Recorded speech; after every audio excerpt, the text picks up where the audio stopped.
Welcome back to another episode, everyone, of the Plants and Policies podcast. My name is Ina Maria Toncescu. I'm the managing director at Canadians for Responsible Food Policy, and I'm joined by my colleague and friend, graduate student and researcher, Maddie Youngman.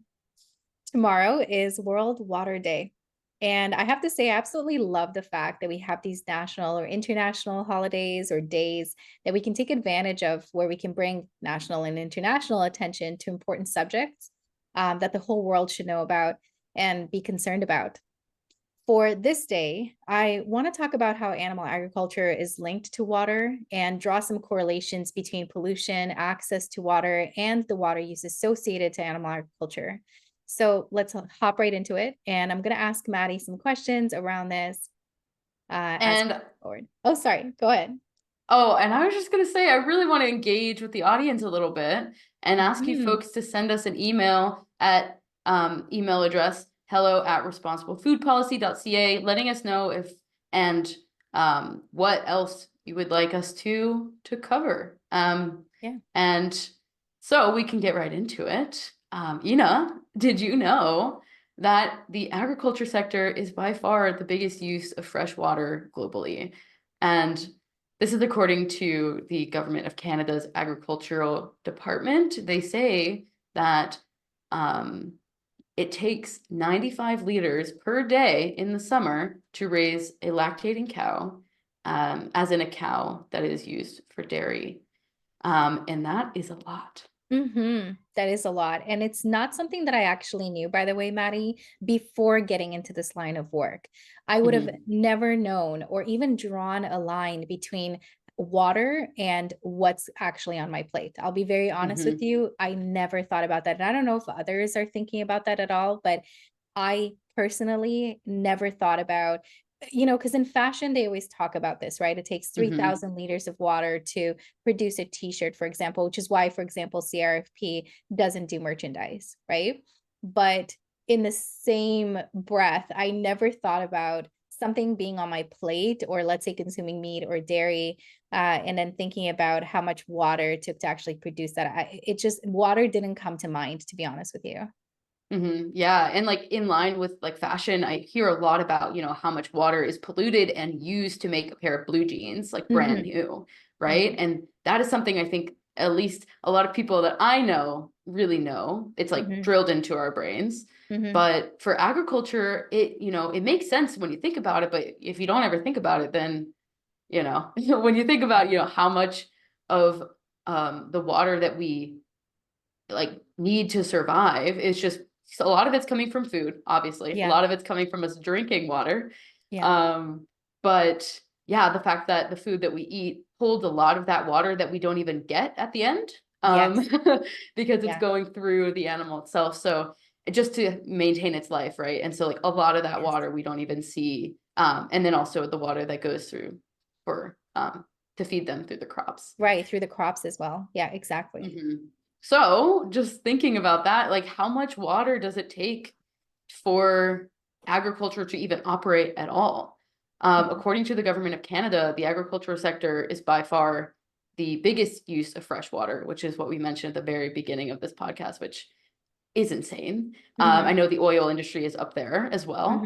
And they say that in Africa and Asia, it is estimated that 85% to 90% of all fresh water used is for agriculture. And these are in, more sort of desert-like conditions, I would say, less access to fresh water in certain parts of Africa, at least. And according to the estimates for the year 2000, agriculture accounted for 67% of the world's total freshwater withdrawal and 86% of its consumption. And we have limited freshwater here, folks. We have to be a little careful. Yeah, I'm actually going to take a step back and remind everyone that about 3% of all of the water on the planet is fresh water. And according to worldcounts.com, we have only less than 1% of this ready for human use. And our freshwater accounts for just 0.03% of all water available globally. And here's another not fun fact to make. 1 kilogram of beef, it takes 15,500 liters of fresh water to consume. That is wild. Mhm, And again, it's sort of like the accumulation of the crops, watering the crops that get fed to the animal actually needs to be drinking the water, mhm, and then throughout its life, very short-lived life. So if it lived longer, it would be a little bit of a higher number. mhm, mhm, And so yeah, the sort of lifespan and the food used and grown for the animal is accounted in these numbers. mhm, That's why they mhm, seem quite high. And a lot of the times we see studies that actually don't account for some of that. And that was where we can get some weird numbers that conflate with the numbers that we actually know to be accurate. mhm, So mhm. according to the same source, the world demands for fresh water are going to be increasing 55% between the year 2000 and 2050, which is really not that far anymore once you think about it. Mhm, It's 2024, and 2000 is about the same distance away as mhm. 2050. And that's a little bit terrifying to think about, but we My still God. have time, it's about Yeah. halfway. Yeah, wow, I didn't even actually think about the fact that we're literally halfway between those numbers. That is, wow. I think the older you get, the faster time Yeah. flies, and this is what's Mhm. happening to me right now. I just felt my age a little bit. Yeah. Do you know why that is? Yeah. Just a side note. Do you know why No. that is? It's because you're not forming new memories as much anymore as you did when you were a kid. So everything was super new when you were a Yeah. kid. And so as time goes by, you're not forming as many new memories. And so the time takes, it feels shorter. Is this your way of telling me I don't live my life enough, Maddie? Hey, I don't live my life enough either. But if I was 1 years old and having everything be new to me Yeah. again, I would go back. Yeah. It would feel like 5 years of my life to spend, I don't know, 12 months as a 1 year old experiencing everything for the first time. Yeah, yeah. Listen, folks, we're not living our lives because we're spending our time trying to get all this research together for this podcast. We work very hard to put all of this information together. And of course, Maddie does the research on the other sides of the things that we're doing, and to bring these things forward to the public in as many ways as possible. So we need to live a little more, make a little more memories. Okay, everyone? Now, I'll get back to this. There are many aspects of our lives that we cannot change. And of course, it very much depends on where we're located in the world and the access to what we have, and of course, the abilities that we have. And yes, there are many things that we cannot change, but there are things that we can address, especially in the West, which is very much known for its excessive consumption of everything, literally everything. I'll always dial it back to animal agriculture because to me, it's a low hanging fruit.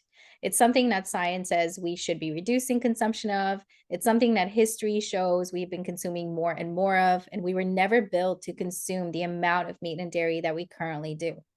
This is why I think a lot of the changes can really come from our diets. And to me, again, to those who are capable, and many of us are, it is the easiest change. That's the low hanging fruit that I'm talking about.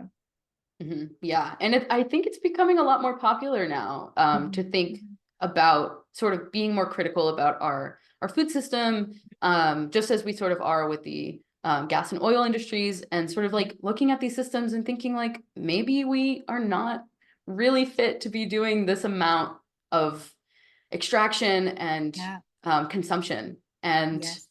yeah, and so I think it's becoming a lot more widespread, and I'm really excited about that because a lot of the research has been Mhm. saying that we need to be looking at the food system a little bit more critically, and now I think folks are really getting on board with that. So I I feel hope so. very hopeful. Good. Good. Yeah. So going back to, the increased consumption of water use, um, Hoekstra et al. In 2013, in their article, The Water Footprint of Poultry, Pork, and Beef, a comparative study in different countries and production systems, claim that today the global water footprint of animal production constitutes almost 1/3 of the water footprint of the total agricultural production. And this fraction is likely to increase. And again, this is from 2013, and Mhm, they were projecting increases from there. And who knows what it is now, mhm, I wish mhm, they would do the study again and kind of look at this mhm, stuff again. But in their article, Hoekstra shows that the food related water footprint of a consumer in the industrialized country can be reduced by 36% if they were to shift from an average meat-based diet to a vegetarian diet. And, that's just vegetarian. And this is in, Mm-hmm. 2011. Mm-hmm. Imagine what it would have been if it was fully plant-based. And we have the sort of Yeah. technologies that we have now to, lessen water consumption for Yeah. plant-based. Yeah. Absolutely. And I think honestly, any reduction is a good reduction. I think we need to start somewhere, and I think we need to be looking at this research. And I want to say one thing on this research as well, Maddie. As hopeful as I am for the changes that are already happening right in front of our eyes, and the fact that the government of Canada is already showing everyone that they can save the environment by simply eating in line with the Canadian Food Guide, which is predominantly plant-based. I'm seeing all of these pushes. What I'm hoping for with our podcast, with our future research hub, with all of these little things that we're doing, or well, big things that we're doing, I'm hoping that we have more people reached, because one of the things that I quickly realized when I first joined CRFP back in 2022 is that this research is not widely available. It is not put through on mainstream media or found on social media unless you're kind of in that like little echo chamber of environmentalism, or some kind of movement towards more plant-based consumption. And I think that hopefully through a podcast that we're making available on YouTube, and that we're doing through all of the channels like Spotify and Podbean, etc., and to be doing more social media things that are reflecting and interpreting research, which is part of the things that you do for us. I'm hoping that that will bring more of this information to people so that more people are educated in some of these things. I think that a lot of people are missing details. I think that information is power, and we have not yet given all of this power to the general population. Now, if water is not being used, it is also being polluted. And I'd like to point to the UNFAO's environmental program 2016, and I'm going to quote something from that. Agriculture, which accounts for 70% of water abstractions worldwide, plays a major role in water pollution. Farms discharge large quantities of agrochemicals, organic matter, drugs, residues, sediments, and saline drainage into water bodies. The resultant water pollution poses demonstrated risks to aquatic ecosystems, human health, and productive activities, end quote. Mm-hmm. Yeah, and this is something that we sort of mentioned in our biodiversity episode, and some posts on social media related to biodiversity and the pollution of our waterways and our water systems for agriculture, and how deadly and detrimental that is to the health of the environments and the ecosystems that live and around that water system. Not only our own drinking safety is also at risk there. And we'll kind of get to that in a little bit. And so just pulling from that same report from the UNFAO, they quote, agricultural pressures on water quality come from cropping and livestock systems and aquaculture. These all have expanded and intensified to be meeting increasing food demands related to population growth and changes in our dietary patterns, which we have seen in the research to be increasing our meat consumption as countries become richer, which is a good thing for countries to become richer. I will not, deny that. However, when we see countries sort of copy North America and the countries that are sort of the richest at the moment, our food systems cannot handle that. And we need to sort of be aware of that. And our water system will definitely be screaming at us to sort of say, slow down, please, we don't have enough water, or like we won't be able to cycle through this much water, or our water will be polluted, etc. Yeah. So I see two large issues here. It's the amount of consumption and the choices that we're making. Oftentimes, we're not aware of how impactful our decisions are, whether negatively or positively. And by choosing to reduce our meat and dairy intakes, we could have a positive impact on the environment. But what happens when it's the other way and we're consuming, and especially consuming in these large quantities?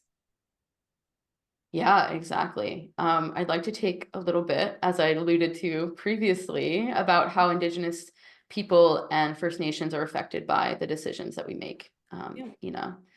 So according to the Indigenous Foundation.org's report, Indigenous safe drinking water crisis in Canada. An overview from Sena Yelnamez.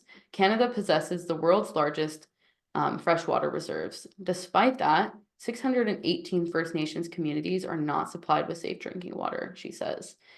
This issue has been going on for decades, especially within these communities that are suffering from the full weight of the consequences of the inadequate water that they have.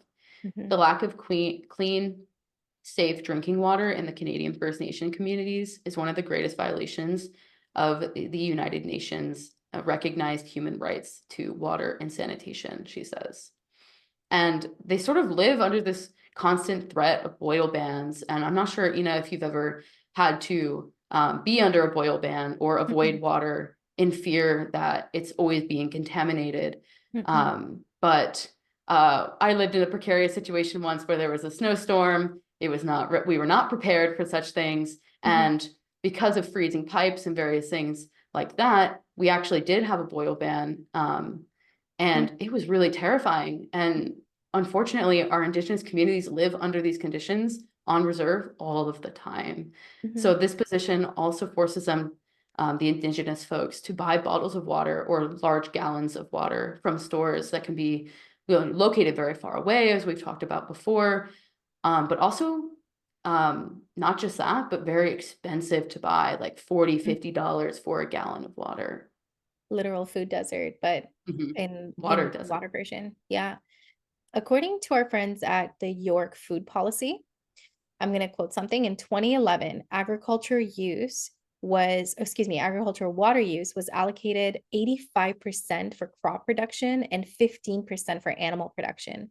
It was responsible for 5% of water withdrawn from Canada's rivers, lakes, and groundwater by household and economic activities. But unlike other major water users, agriculture consumes most of what it withdraws. Whereas other major users return it to the environment, agriculture only returned about 16% of the water withdrawn from crop and animal production. And yeah, I'd be interested to see what they say about how much of that water is polluted, and how Mhm. much work needs to be done to clean that water if they ever get it Yeah. back, Yeah. to recycle it. So from that same report from York Food Policy, they quote, by some estimates, 50% of native wetlands have been drained, many rivers have been diverted, lakes Mhm. and ponds dammed and drained, and tens of thousands of miles of till drains installed, all leading to profound disruption of regional water flows, and settlements and pavements further disrupt these flows. In earlier periods, contamination with animal and human waste were enormous, gradually cleaned up as the disease implications were discovered. And these sorts of things happen quite often, especially in rural and Indigenous communities. Mhm. They say we're still living under the legacy of chemical contaminants. And in fact, they say by many indications, the situation has worsened Mhm. over the years, and our food production systems have become more intense. And they're sort of seeing that link between Mhm. those two. Um, and that's where we can sort of, I guess, tackle the situation, because we're Yeah. seeing this link. And yeah, that's where our solution lies, I think. Mhm. Mhm. York Food Policy also cited Harry Aking's 2011 Future Protein Supply Trends Report. And I quote, many crops grown and animals raised are significant users of water. Intensive animal protein requires 10 to 1,000 times more water than plant protein. Yeah, and on that same note, according to our good friends at Our World in Data, they were looking at a Poor and Nemesek paper that Mhm. charted water use in Mhm. 2018, and they did it per kilogram of food product. And these are some of the findings that they had. Mhm. So 1 kilogram of cheese actually uses 5,605 liters of water, as compared to 1 kilogram of peas, which was only 397 liters of water, and 1 kilogram of other pulses that they described were around 436 liters. And just to throw it in there, our good friend tofu, 1 kilogram of tofu, which is essentially fermented soybeans, Mhm. only used 149 liters of water, Ina, which is great because I love tofu. Oh yeah, I love tofu. Tofu is my bestie. And Me too. I put it in everything. And I don't know if anyone's had shredded smoked tofu and a little bit of hoisin sauce and soy sauce, but you'll Hmm. thank me later, okay? But that Hmm. is a drastic difference, Maddie. Yeah, so drastic that we were stuttering about the alliteration. It's so intense. Exactly. This is gonna go into our bloopers, which I think we'll do at least one year of bloopers for everybody. You know, I hope no one is eating a kilogram of cheese like ever. Forget about the water use for a second, but the cholesterol and fats. Oh my God. Yeah. I mean, also I'm like picturing like how much is that? Like that's a lot of cheese. Well, you know, if you so in out this way, and I'll always say out this way because I'm very quickly learning that the world is very different outside of our little domes of the lives that we lead. But in here, we have a store called No Frills, which is a Loblaw Mm. company. Hmm. Many of you would have heard about Loblaws because they would have been in the news with the grocery store price hikes and everything, and our government's arguing with the CEOs of these companies. But in No Frills, there are literal packets of cheese that are 450 grams of the little, no name cheese. And, I'll be honest with you that I have, previously in my past, when I was consuming dairy, I previously would have like cut half of that at once and literally just sat and eaten it while I was like working or focusing on something. And it's very easy to consume that at once. And especially because it has casein in it, which makes it super addictive. So you kind of want to go and get more and more. But I I I hope to God I never went to a kilogram of cheese at once because the amount of weight that adds onto your body to process, I think is something that needs to be pretty much screamed from the top of every building because that's concerning. So I really hope no one's eating a Yeah. kilogram of cheese. Okay. Oh, yeah. And just a like future note, I would love to talk about lactose intolerance on this podcast. And like I am Mm. personally lactose intolerant, and I did not realize until I was probably about 19 years old, which is way too long to be suffering through lactose intolerance. I So have we an can talk argument about about that. lactose intolerance, which I can definitely make in the Oh. future podcast, but I don't believe that it's lactose intolerance. I just think we're not really meant to be eating another mammal's Oh yeah. secretions. Yeah, And yeah. we are the only mammal in this world that consumes another mammal's secretions. And I feel like that might have something to do with the fact that we are experiencing what we do. And if you look at the Hmm. vast population in the world, most people are what you're quoting as, quote unquote, lactose intolerant. Yeah. Certainly. Yeah. I definitely understand that. Lactose intolerant is sort of the term that goes around, but I do understand there's like nuance to Hmm. lactose Hmm. intolerance. But sort of going back to water, I mean, Hmm. dairy and water, a lot of dairy is water. Hmm. But the concerns with consuming that much animal and animal byproduct are too long to list. But cholesterol definitely makes the list, as it does the water use associated with growing livestock Hmm. and the crops for that livestock, as we sort of Hmm. Hmm. reiterated again. That's something that gets missed a lot of the time. So what's the change that we can do here? What is it that we can do? The biggest change that we can make right now, especially as individuals, is purely reduction. Hmm. It's not even that we fully need to replace everything.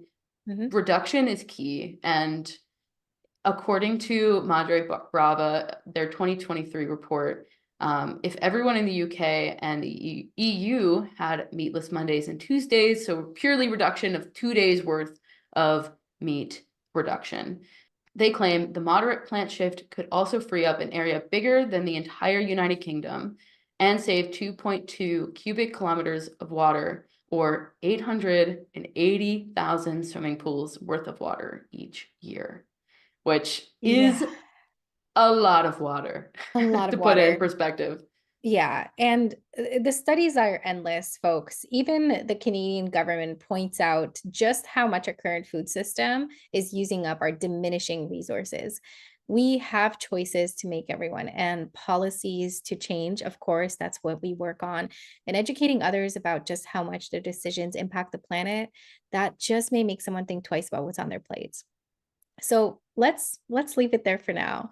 I want to thank everyone for tuning in to another Plants and Policies podcast episode. You can find us on YouTube, Spotify, Podbean, Samsung, Google Podcasts, and more. You're going to get tired of me saying all of this list of places that we're in, but it's so cool that we're in all of them.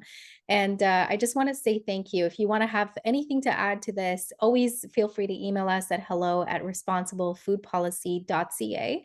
And you can also look into sponsoring this podcast, which is coming up. We already have a few folks looking to sponsor. If you'd like to be a guest on the show as well, by the way, that is open. It's just Maddie and I for now because we wanted to get this started, but that doesn't mean that you can't join us as well. We always want to have these, and we'll prep a podcast script with you in advance so that we make sure that this goes as easily as possible for you. So sponsor or have a conversation with us or have some feedback, hello@responsiblefoodpolicy.ca. And until next time, thank you for listening. Bye for now.